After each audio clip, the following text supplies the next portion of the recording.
We are excited to dive into this month's MedTech Innovation Forum that we do in partnership with Zymedica and NEMIC. And we are very excited today for this forum to be part of Access Rhode Island MedTech, a larger event that, as you all know, is showcasing the MedTech ecosystem in Rhode Island and all of the assets and support for MedTech entrepreneurs who are developing regulated technologies. Since 2014, for those of you who haven't attended this before, Zymedica has conducted this meeting as an internal monthly information sharing platform to inform its employees about the newest medical related technologies in the public domain with the intent to spur creative ideas and innovative thinking in their work. As a company that partners with leading medical device, pharmaceutical, and diagnostics companies to design, develop, and manufacture solutions for the healthcare market, innovation has always been at the core of everything Zymedica does. District Hall, as I mentioned, we opened in August 2019, and we support startups and innovators, small businesses, by providing them with a free and open workspace, meeting and event spaces, and engaging free programming like we are seeing today that supports entrepreneurship and innovation, including this Venture Cafe Thursday gathering, as well as many non-Thursday programs. We've pivoted to provide our community with virtual programming throughout the week, including this program that we do in partnership with Zymedica and NEMIC, and welcome you all to this event. I will just share that we record all of our programs, and in the past 7 months, we produced about 150 that now live on our YouTube channel, and Amy can pop that, or I will pop that into our chat in a little while. And they also are posted to our website. We have playlists now, so if you're interested in MedTech, we have MedTech playlists, bio, life sciences, and I welcome you to go there and catch up on some past programs. So before we get started, I'd like you all to meet our partners. Many of you already know Danielle Sturm from NEMIC, so why don't you take it from here, Danielle?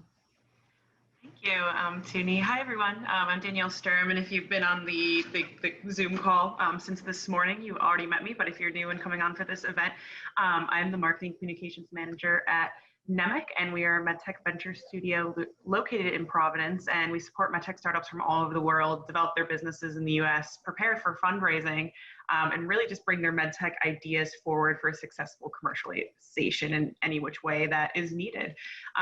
As always, I'm super excited for this month's MedTech Forum, as well as it being a part of the greater event, as Tuni said today, Access Rhode Island MedTech. And just for the people popping into, please join us after this at 1 o'clock we're going to do a virtual networking session. So if you want to speak to anyone that was on this event throughout the day, or myself, or really anyone that's part of this, join us on Remo, and we will be there to chat.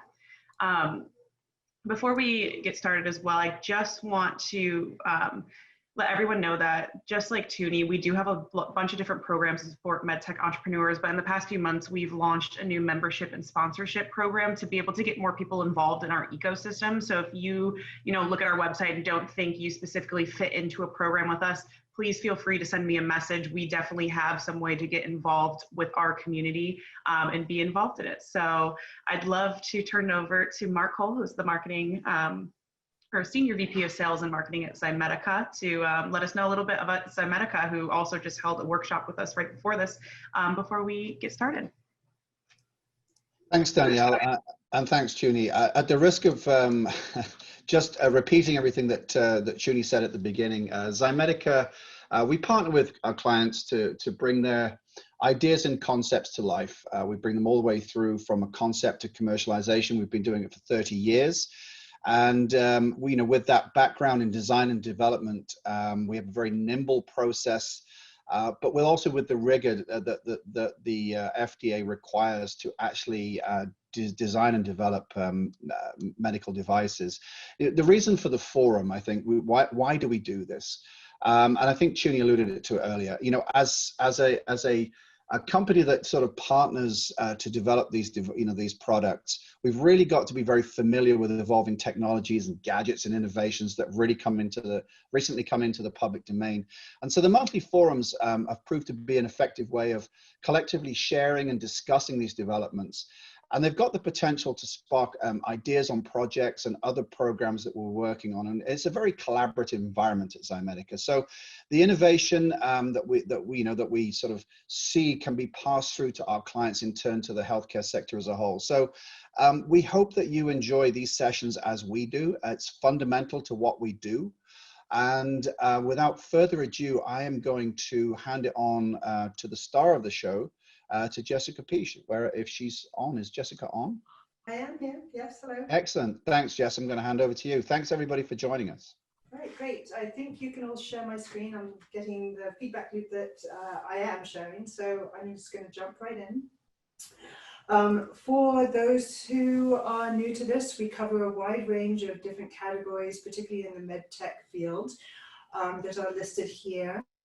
Including COVID-19 innovations, as well as inventions and new technologies that are outside of medtech to help inspire us in terms of analogies of what is happening elsewhere in the context of non-medical technologies. There's a lot of transfer of knowledge potentially.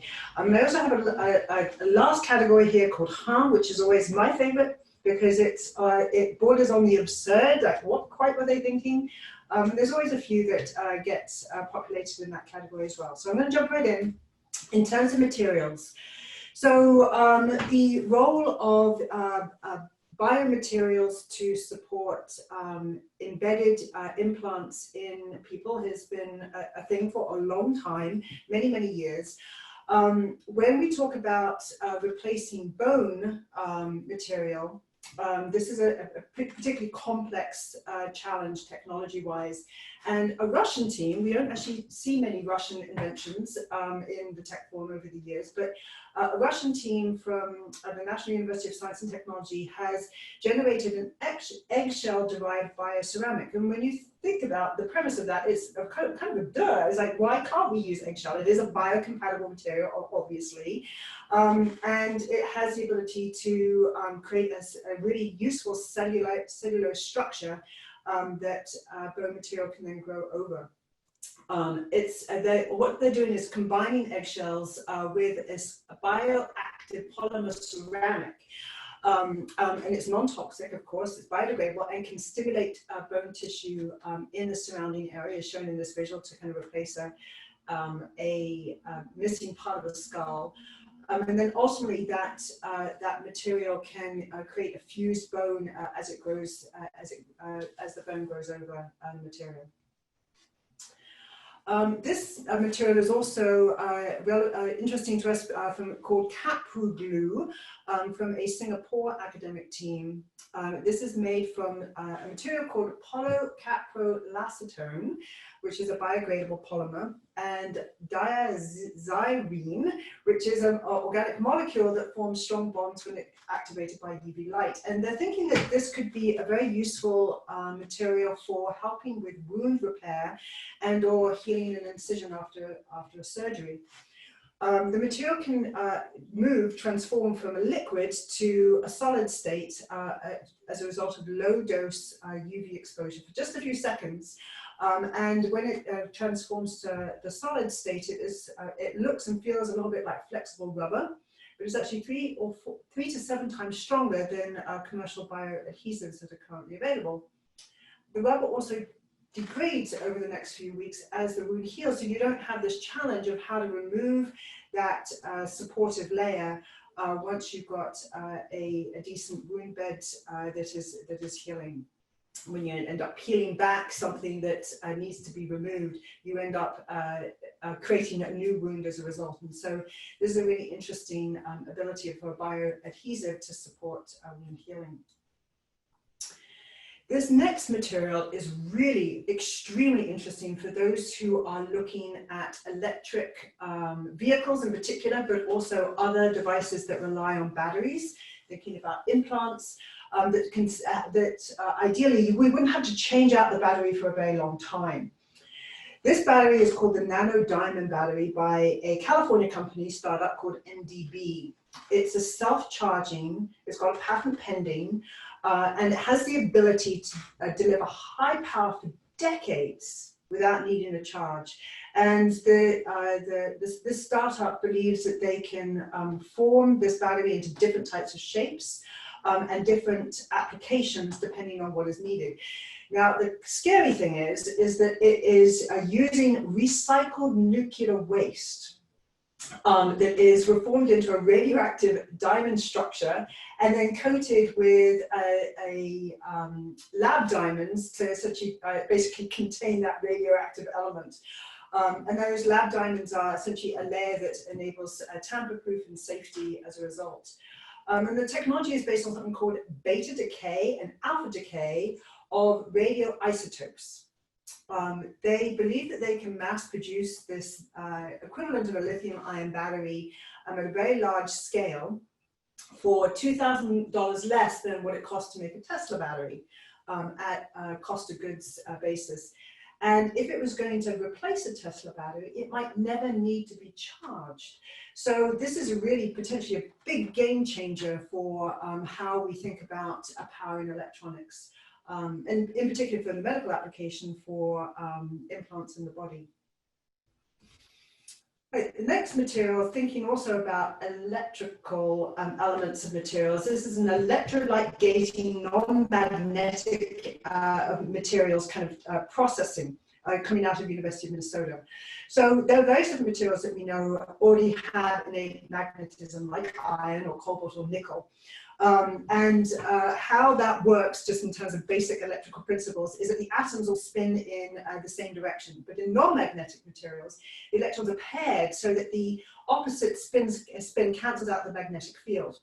So this team have basically demonstrated being able to convert a non-magnetic material.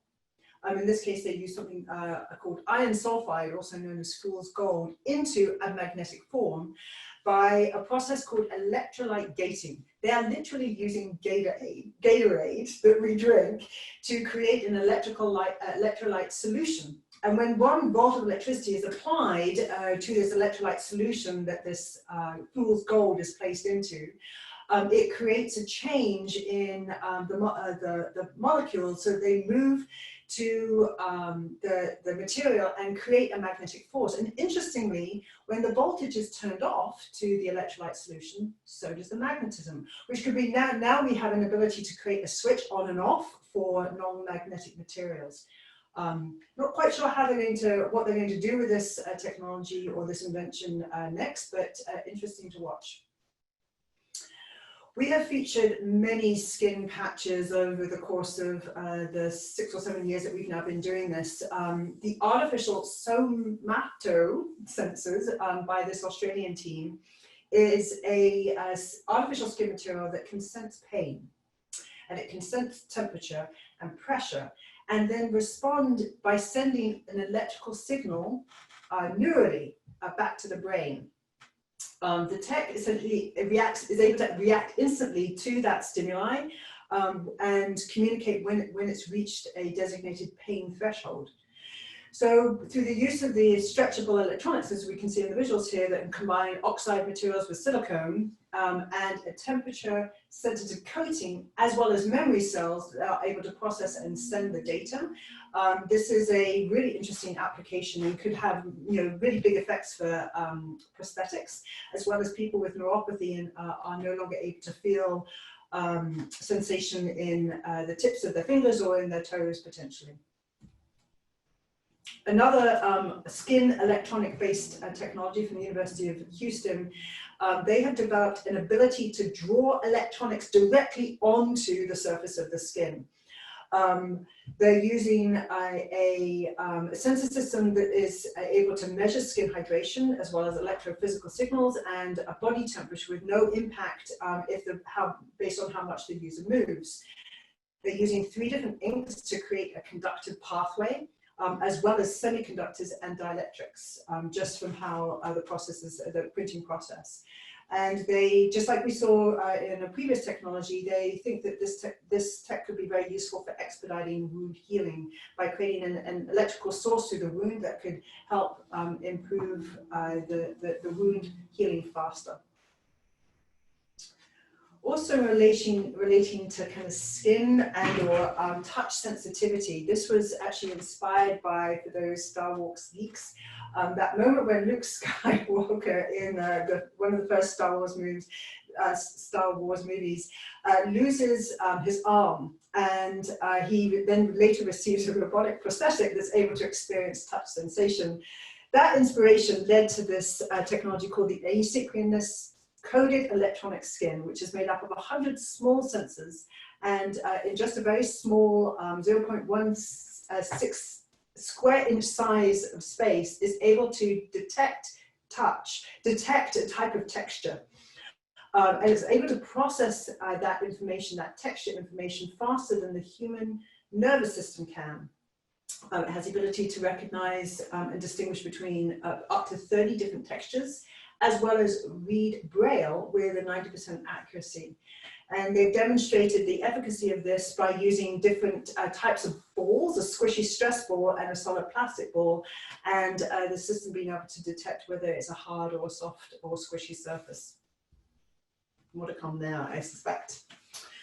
All right, kind of transitioning more into sensors with a UI component. The Infinity Glove from another team in Singapore is really intended for video gaming, but you could potentially see other applications for this in the context of remote controlled surgeries. This is the glove that has 5 thread-like sensors in each finger.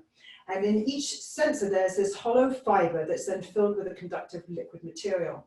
And a current is run through that liquid metal and is able to detect when a finger is bent, and that causes the metal to be displaced, and therefore causes a drop in the electrical current that can be detected.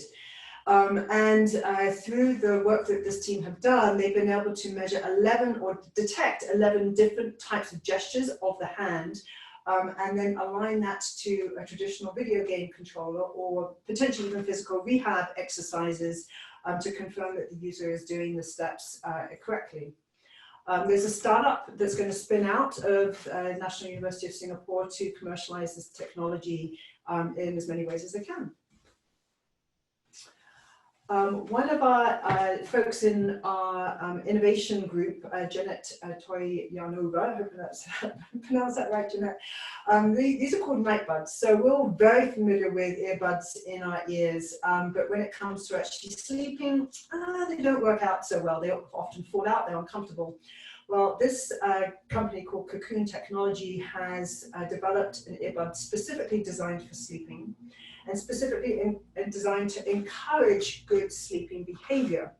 So the earpieces are designed to be super soft and actually a very, very thin profile, as you can see on the image on the bottom left here, to stay in place. And it also uses a 5-point anchoring system to ensure security in the ear during sleep. And the system, of course, acts as a sleep tracker, but also is able to provide personalized coaching to improve your sleep. If you're using them whilst you're sleeping, it can mask noise, including that really annoying snoring neighbor partner that you have next to you, and is able to generate immersive soundscapes or even read an audiobook to you until it detects that you've fallen asleep and then turn off the book so you don't miss any for the next chapter. They have a Kickstarter funder campaign going, and you can buy these night buds for $2.79 a pop or pair.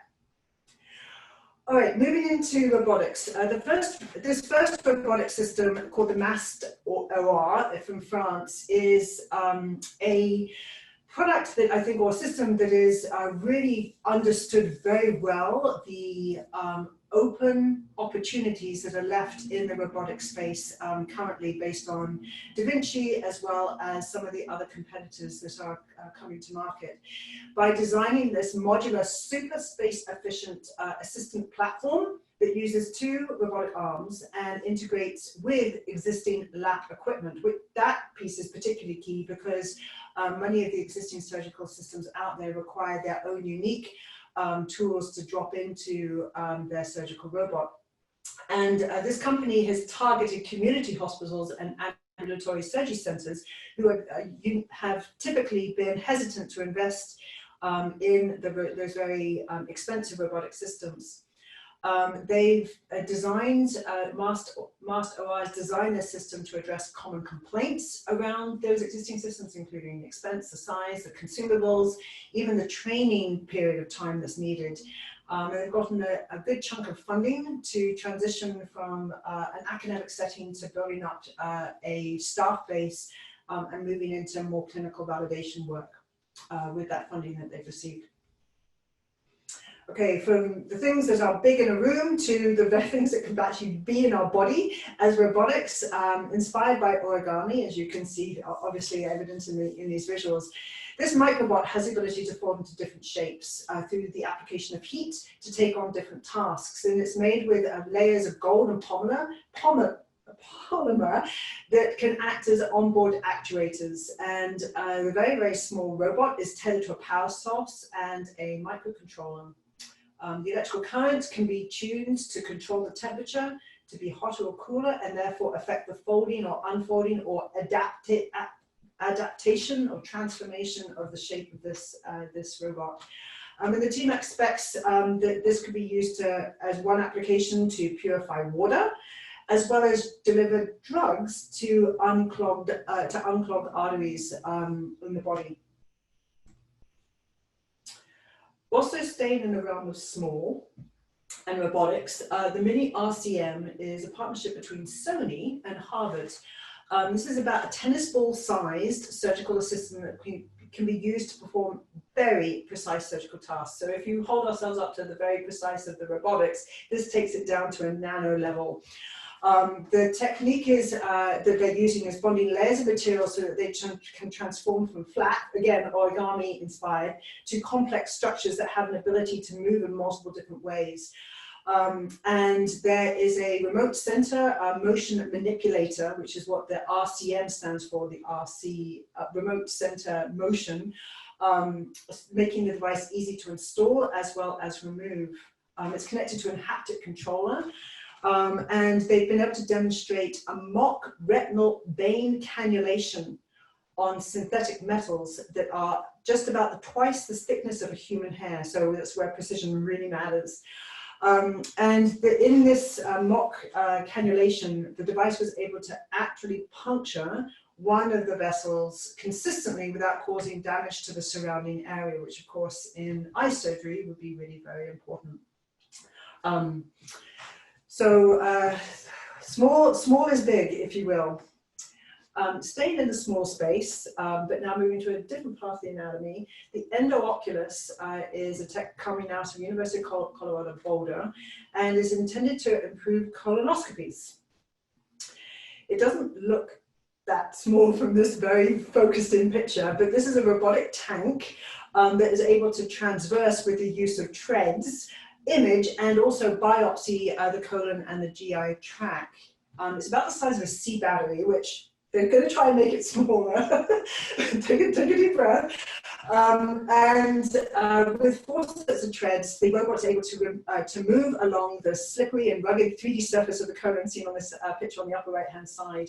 An air pump is used to inflate the colon, so to make it as large as possible, and then a water pump flushes the colon clean. So you have a good visual of, as the kind of driver of this thing, you can see what you're doing. LED lights on the front are illuminating the colon as the system's moving through. And an onboard biopsy is able to collect a polyp sample, as you can see from this rather scary looking clasp or gripper, if you will. And the device is able to be remotely operated using essentially a video game controller. I think they wanted something a little bit more sophisticated when they do actually come to market, but interesting nonetheless. All right, now in the category firmly of diagnostics, but also in the GI space, saying the same anatomy, we've seen a number of different smart pills that are able to deliver drugs at a particular location in the body and or take photography of various different parts of the GI tract. Well, this capsule is kind of doing what the previous thing did, but in a different platform. This is a pill that essentially is able to collect samples as it moves through the GI tract. So it's taken orally and is able to then collect particular bacterial samples through the gut and then transport it out of the body There's a pH sensitive tip that when it's exposed to the particular area of the gut then kind of dissolves, and then that allows the intestinal fluid that they're trying to capture to enter in. There's a hydrogel in the kind of center of the capsule that then absorbs that liquid, expands, and then causes the capsule then to reseal. And of course, once it's excreted, that capsule can be opened and the sample removed and tested using, obviously, tweezers, as you can see on the visual here. They're doing animal testing to prove out efficacy and move into clinical trials probably next year. This next diagnostic called the troponin spit test is a much faster way to detect for a heart attack. It's a simple saliva test that measures or detects for the presence of troponin, which is a protein biomarker that is particularly prevalent during a heart attack and can generate results within 10 minutes. And that's significantly better than what it typically takes an ER to do a blood test of about an hour. So this could be a real game changer for how cardiovascular issues, particularly heart attacks, are diagnosed and treated, and the faster the better to ensure that folks can survive and have minimal complications. We've talked quite a bit in the past tech forums around the capabilities of a smartphone and what it can help us do in terms of diagnosing and treating. And there are a couple of examples that are adding to the mix here. This application from the University of Pittsburgh is proposing that our smartphones can help us detect when we've taken on too much alcohol.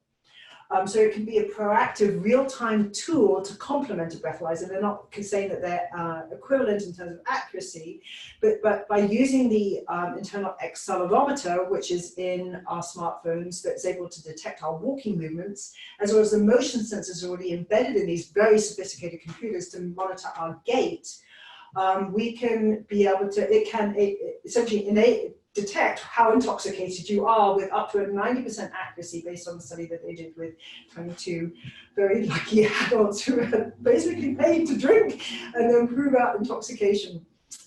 They anticipate the app that would be developed as a result of this work to even be proactively alerting an owner to first signs of impairment and potentially send strategies to them to protect them from high-risk events such as driving. Another app called the PPG Diabetes Project from UCSF is using the camera in a smartphone as well as an instant heart rate app that's currently available to measure, here we go, photophlethysmography measurements. And that is an element of that is indication for diabetes. So when a user places a finger over the flashlight camera lens of their smartphone, an app is able to measure the PPG metrics by capturing color changes that correspond with each heartbeat. So you may have seen some technologies that are doing this already through video monitoring to be able to detect heart rate. This is doing something very similar. The heart rate variability and the PPG waveform morphography are correlating with the physiological mechanisms that are affected by diabetes. So if you see a big difference just in that PPG waveform, with deep learning, we can identify the presence of diabetes with an 82% accuracy rate. All right, next diagnostic is an ability to monitor urine flow, and that's particularly important for patients who are experiencing heart failure or kidney disorder or even critically ill COVID patients. When patients do develop fluid overload, it can have some really dramatic results in terms of their health and can happen really quite fast. How monitoring of urine flow is done today is by nurses who are manually having to look at the drainage bag coming from a catheter to determine what the flow rate of that patient is. This new bedside monitoring system uses an electronic sensor that's embedded, connected to the Foley catheter to provide real-time urine flow data 24/7, which obviously is better than what a nurse can provide, and supports early intervention. It minimizes staff time as well as addresses all the potential for human error as well as the adverse events that come along with not capturing the event or situation earlier. It's also got an FDA approval and is commercially available. It's actually a very interesting screen. It looks very much like a kind of e-paper ink or e-ink display. So it's very simply designed for those folks who have an eye for those things. Right. This technology made me chuckle. It is essentially a Fitbit for lobsters called the seahat, and of course it comes from the University of Maine. They have a lobster institute, you know. And the reason why we need to monitor lobsters is in the event, in the supply chain distribution of lobsters, they are shipped, obviously they're caught in a lobster pot, taken off the boat, and then in a water tank with a bunch of other lobsters, are then moved live to where they're going to ultimately end up being eaten. And when your supply chain is not effective, you want to understand promptly why that is. And so this device is strapped onto one lobster's back in a crate.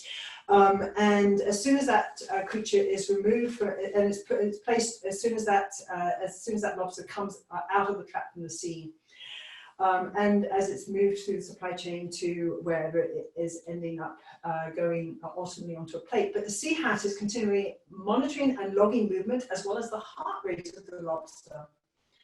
In addition to this Fitbit, there's a mock lobster that is placed in the same batch with all the other lobsters in this poor, sorry, crate that logs light levels and water temperature and oxygen levels to establish a profile of the conditions that all those lobsters are experiencing. And ultimately, if you're seeing that that batch of lobsters is dying consistently on one particular supply chain path, you can then better understand what's been happening to those poor lobsters as they go through that supply chain, and then therefore adjust for improvements and therefore get more revenue out of your lobsters that you've been able to harvest.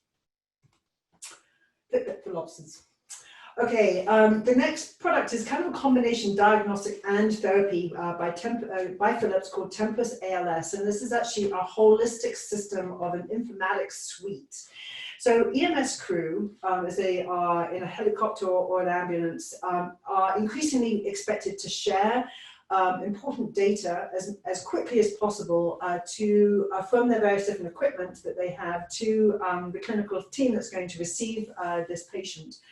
And so what this informatics suite, if you will, is doing is supporting real-time two-way communication between field responders and the doctors who are going to be receiving them in the ER. So the Temple ALS is portable, and provides remote monitoring as well as a defibrillator system, supporting in-transit activities and keeping a tab on patient care with that real-time data sharing and communication. They got an FDA approval to commercialize. This is a really pretty simple evolution of the laryngoscope by a subsidiary that was bought by Pentax called the NK-AWS S200 Video Laryngoscope. So for those who have witnessed intubation of a patient, it's not easy, and it's particularly very important for critical ICU patients. Ideally, obtaining airway for someone who is choking or suffocating needs to be done quickly, and that can be really challenging depending on the circumstances of the patient. Well, this device helps achieve intubation faster and more often on the first try or first go. The device obviously has a clear color display that visualizes using crosshairs where you want to get to within the airway. And a working channel also allows for the ET tube to be inserted while seeing the airway. The device reduces risk of all and pharyngeal injury, as well as reducing bleeding and sore throat for the patient. They've got a commercial approval to market by the FDA. All right, in the context of therapy devices now, This device is clearly, in its first generation prototype. The ozone generating patch, we talked about wound healing and being more efficient and faster with that. Well, ozone apparently is a great way to also support more efficient wound healing. But ozone as a way to get it onto a wound is actually pretty tricky. It's only offered by a few clinics nationally today, and of course, for a patient that really critically needs it, getting them to that particular clinic may not be possible. So what this device is offering is a way for ozone to be delivered as a wearable through a breathable patch that's applied over the wound and then linked via tubing to a belt-worn, battery-powered ozone-generating device. So you don't need a tank of ozone in a clinic to be able to deliver it. They are planning to do animal studies to evaluate efficacy and then ultimately move into a clinical trial. This next therapeutic called Lioness by Tech, an Israeli company startup, is seeking to reduce the number of premature births. And if we can do that, we're significantly improving the quality of life for those newborn babies by keeping them in the womb for longer. But what's happening for some of these premature births is that there's a load put on the cervix, and that essentially encourages the cervix to elongate, and that starts a biomechanical cascade that essentially breaks up the collagen network and produces, or it basically triggers a spontaneous birth. And so what this system does is, it seems pretty crude, but it's apparently very effective. It's a way to reduce the load on the cervix. There's a delivery system that applies the device, and it just takes a few minutes to insert via the vagina in a minimally invasive procedure, and the mum can go home like within an hour and continue carrying her baby. In some of the clinical trials that they've done, they've shown a significant impact on extended birth or extended incubation in the room. Also kind of staying in the context of giving birth, this is a really simple device, but really very important for those folks who are challenged with the potential of postpartum hemorrhaging, which is a heavy bleeding right after the delivery of a baby, and it's actually the leading cause of maternal death in the US. So this device is designed to stop that.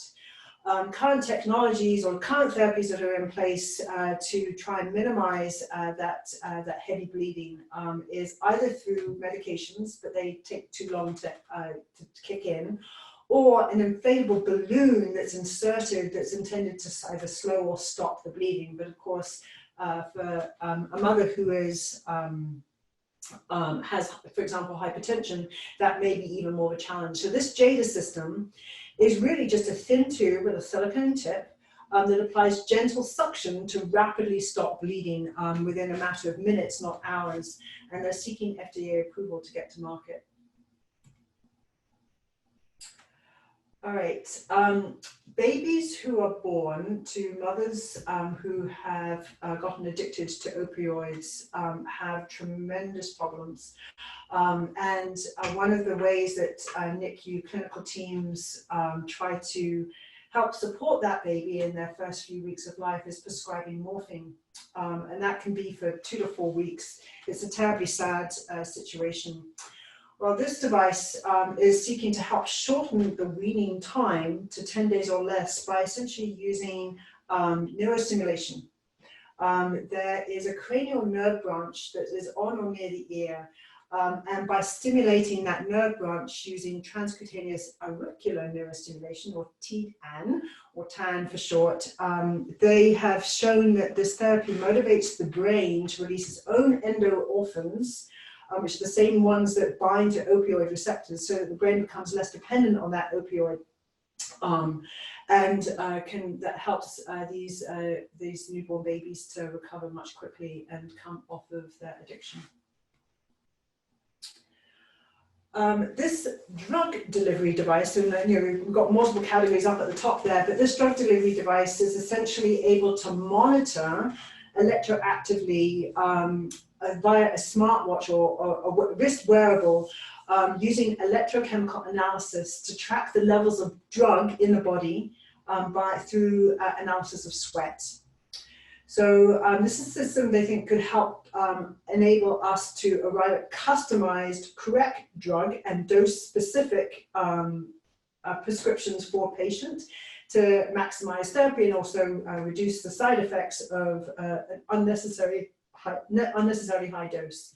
So what this watch does, or what this wearable does, is stimulate sweat glands through an electrical current, and then that sweat analysis can identify the electrochemical signature of specific drugs and provide continuous measurement of drug levels so that potentially identify that you maybe need less of a dose for your next pill that you take.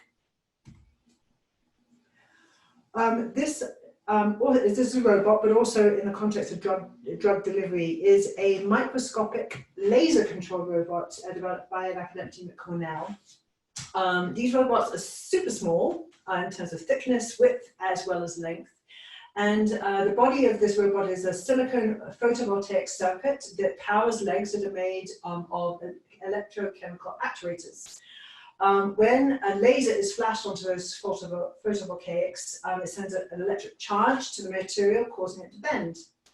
And then if we alternate that laser back and forth, that enables the robot to move forward or crawl using a very small voltage of 200 millivolts. And they believe that they can easily manufacture this to a point that you could put 1 million of these microbots to fit on a 4-inch silicone wafer.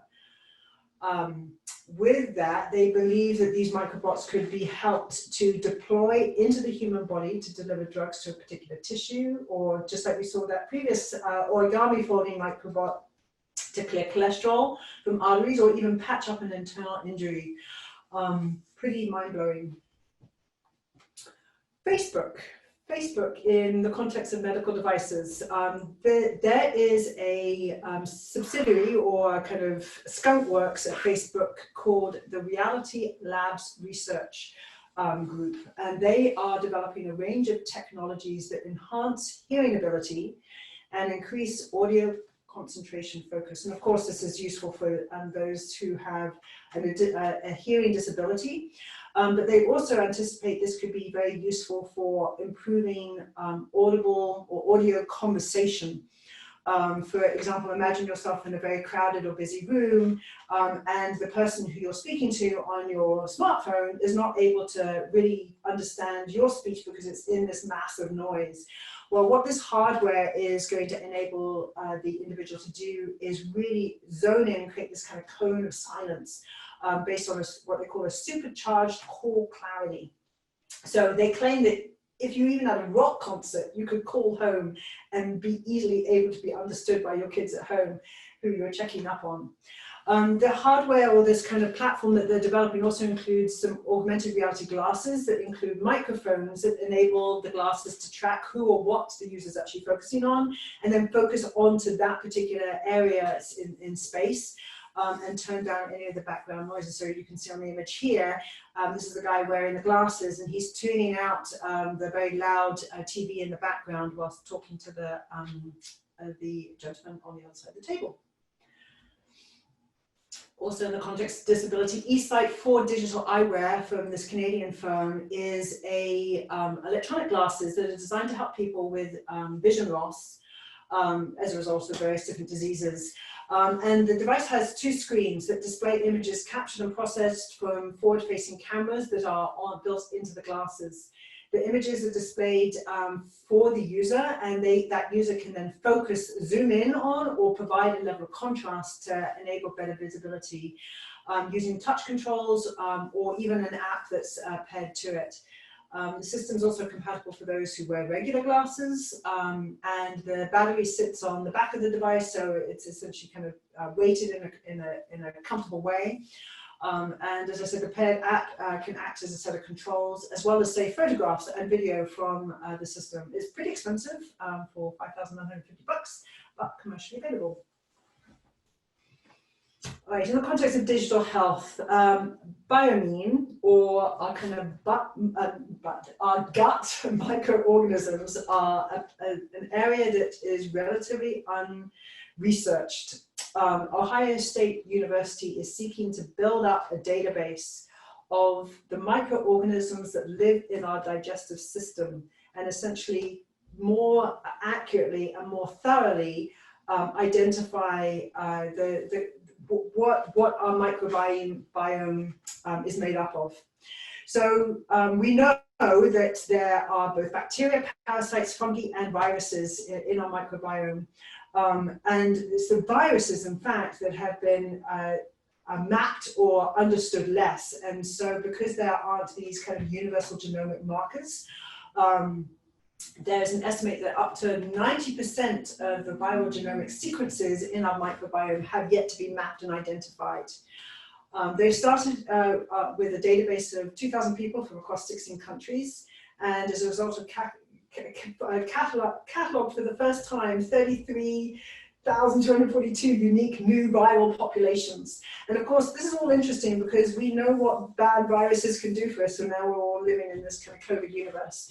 One of the discoveries, which is more of a validation, I would think, is that they have identified that the virome in our guts increases with age. So, when we start off as babies, there's very few in there, but after the age of 65, it then starts to decrease. And so there may be a correlation between improving the health of our guts as we get older to increase our health, healthy lifestyles and help us stay healthy as we get into old age.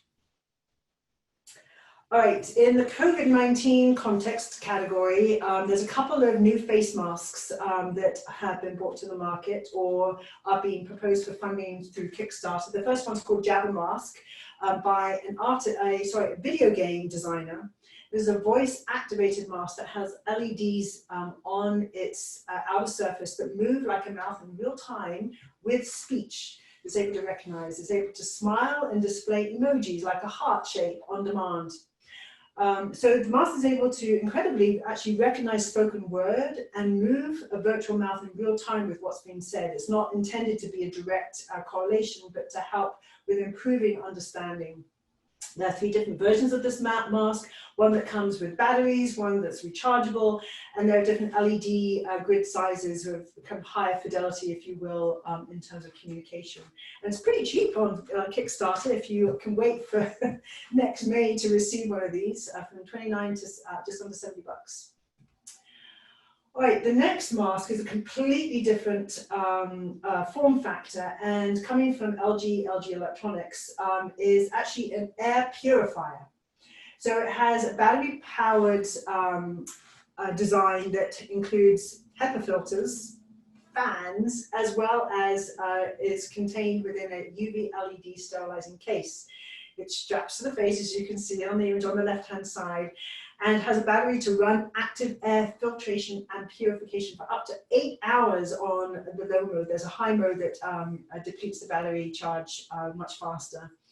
The respiratory sensors control the speed of the fan to adjust for when you're inhaling a breath, so it actually speeds up to improve your intake of air and slows down as you exhale to make it easier to do that. They've done, LG has done a whole bunch of anthropometric analysis to understand different facial shapes to help lead to the ergonomic form that they've chosen, particularly minimizing air leaks around the nose and chin.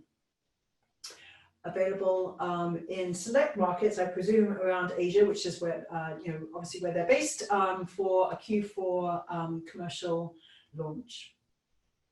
All right, there's a number of different products in the other category that I thought were worth sharing, some of which are relevant to some projects that we're working on today, and some are just out of just general interest. So this first product, for those people who own pools, you know what a burden it is to periodically have to test the chlorine levels, and today that's done through a manual testing kit. Well, this team from Australia has, it's kind of like a duh, why didn't I think of that? They've developed this credit card sized product that's a very low cost microfluidic sensor, and it's installed on the side of the pool. And it works by routinely drawing up a very small amount of water into the tiny channels. And then that water is mixed with different colored reagent chemicals that then change color when they're exposed to both chlorine and acids. Of course, those are the 2 things you don't want too much of in your pool. So a photometric sensor then measures the color change and then sends the reading wirelessly to the user's computer, tablet, smartphone, and a single fill of the reagents lasts up to 3 months, so about the length of summer in some places. This next other category is a robotic, and it comes from the US Army and USC. Interesting, they named it a feminine name, Judy, which I applaud. This device is designed to reduce the training costs and improve soldier-robot teamwork. It's coming, folks. The name Judy is an acronym for Joint Understanding and Dialogue Interface. And it's intended to support two-way dialogue between soldiers and their autonomous robotic systems. So, when we think about all those robots that are out there, including drones and all the various different things that the military in particular are using, they're becoming much, much more intelligent. And they're going to be acting with much higher degrees of autonomy. When we think about military applications, literally what you can imagine is already out there. So soldiers are able to give verbal task instructions and tactical operations, but then the robot has an ability to consider the context of which they're in and then ask for clarification and provide status updates of the environment where the actual human being is not. So it's kind of like an Alexa or a Siri, but it's using a bespoke database that obviously is password and much more secure, tested, to interpret the intent of spoken words and implement tasks like correctly cutting a wired IED bomb. So pretty important for critical real-world environments the military is operating in. This system is also using situational awareness to assess for surroundings and request for more information. They've already gone into field testing with this Judy system. My mum is called Judy, so I'm glad it's not her. So this next robotic, also in the other space, is called Sea Clear Project, and it's an environmental solution for all the garbage that's collecting at the bottom of the oceans. This is a consortium partnership between multiple universities in Europe, including the Fraunhofer Institute, as well as even a university in Croatia, and a startup called Subsea Tech.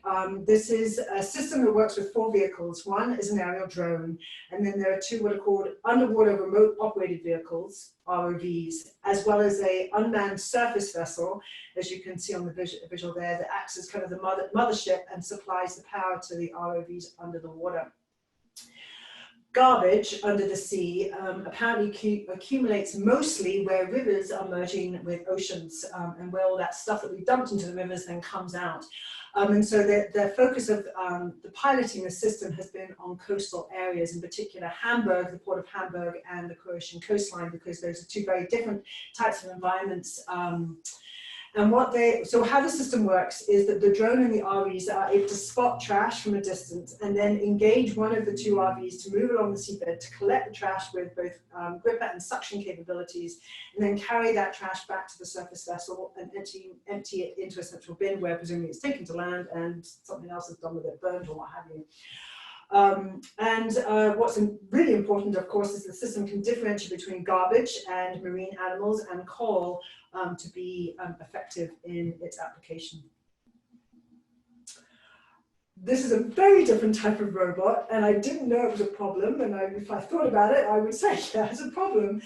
Coconuts being harvested from the top of very tall coconut trees or palm trees is a problem, and there are a shortage of human coconut harvesters in India because, funny enough, people don't want to do the job, and there's an awful lot of technology jobs that are much better well paying than coconut farmers, although more people are drinking coconut milk, so therefore we probably need more coconuts. So this Indian university team has attempted to develop a robot that can replace the human harvester. It has a ring-shaped body, as you can see from the visuals, and it's assembled to the base of the tree. And then various different omnidirectional wheels enable it to climb up and be remotely controlled by a user on the ground. And when the robot reaches the particular coconuts it wants to harvest, an arm extends that has a circular saw blade, and then that cuts through the coconut base, then it drops to the ground, and then it can be taken and made into various lovely things. Okay, a couple of other technologies here in this category. Danielle, thank you for sitting in this one. The Amazon One Reader by obviously Amazon is using your palm as a recognition system. So your hand, your palm in particular, has lots of different very specific identification cues. There are lines, there are ridges, there are vein patterns, and you can actually have what's considered a palm signature. Well, Amazon have actually taken this into a pilot in a couple of Amazon Go stores that they have in Seattle, and you can use it, exactly, thank you, Juan. You can use it to pay like a credit card, but you're now using your palm. So forget about your phone being your credit card. Now it can be as simple as using your palm.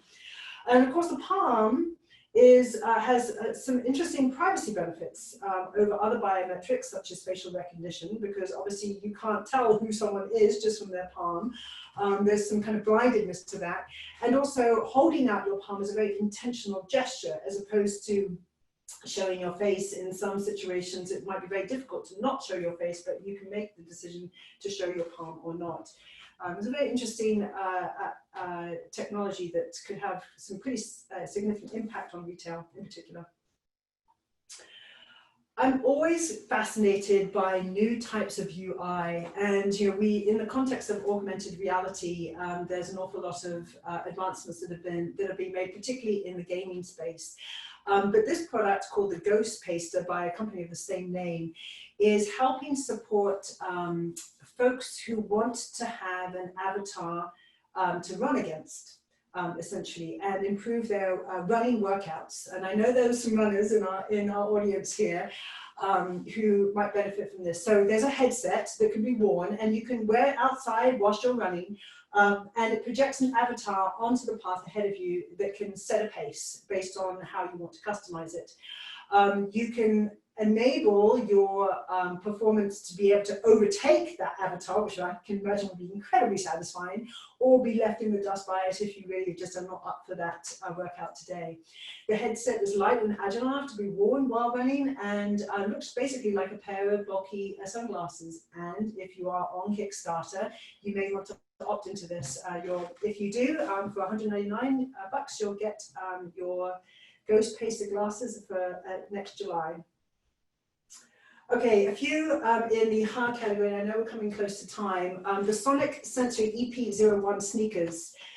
Did you know you needed to have vibrations in your midsoles of your sneakers? Well, this tech is basically doing that, enables to transform what you're listening to a really solid beat that comes with LED lights in your sneakers, just in case you really need to feel the vibe, right? So the intensity of the vibration can be controlled by a paired app, and an integrated battery in these shoes can last for 6 hours between charges. I'm not sure this is going to really take off, but someone prove me wrong. This next design or technology comes from a designer in Spain called Judy. I don't know much about his work, but he has developed this floating above limits bathing suit to help those people with sun allergies. Apparently 10 to 15% of the population have issues with being exposed to the sun. Enable them to enjoy being outdoors over their summer. The suit is made from latex. So I think there might be a correlation between sun allergies and latex allergies, but never mind, it's a blow-up suit that can completely cover the body. It includes a swim hat and can also function as a pool float for those people who are a little anxious when they're swimming. All right, the last one for this. This is crazy, and I know some lads out there, maybe some ladies, would be really interested to sign up for this. The prosthesis has been out in the marketplace for a while, and they've developed this ExoBig Big exoskeleton. It's 4,000 kilograms, it's 4 meters tall, it's a monster, right? And it has all different types of electric motors and hydraulics and springs and suspension units, blah, blah, blah, blah. It's got 4 legs that essentially respond to the pilot that you can just sit in the middle there. As they move their arms and legs, this monster responds. And an experienced pilot, if you've learned how to use this system, can move this thing forward at 80 miles per hour. It can lift up and destroy small cars because you need to do that. And it can rear back on its hind legs and pound the ground like a gorilla. And the production team for Status is that ultimately their goal seems to be they want to orchestrate a race event on an obstacle course, because why not? And you can pledge to invest in, this Kickstarter funding campaign. And with a pledge of $1,500, you can travel to Vancouver and learn how to use this device for a weekend. I just, yes, okay, sign me up. So this tech forum is accessible under the Zymedica SharePoint site for those who are Zymedica employees. And if you are interested in wanting to archive this for a project that you're working on external, reach out to us and we'll be happy to talk through what you're looking to do. The next one we plan is on the 19th of November.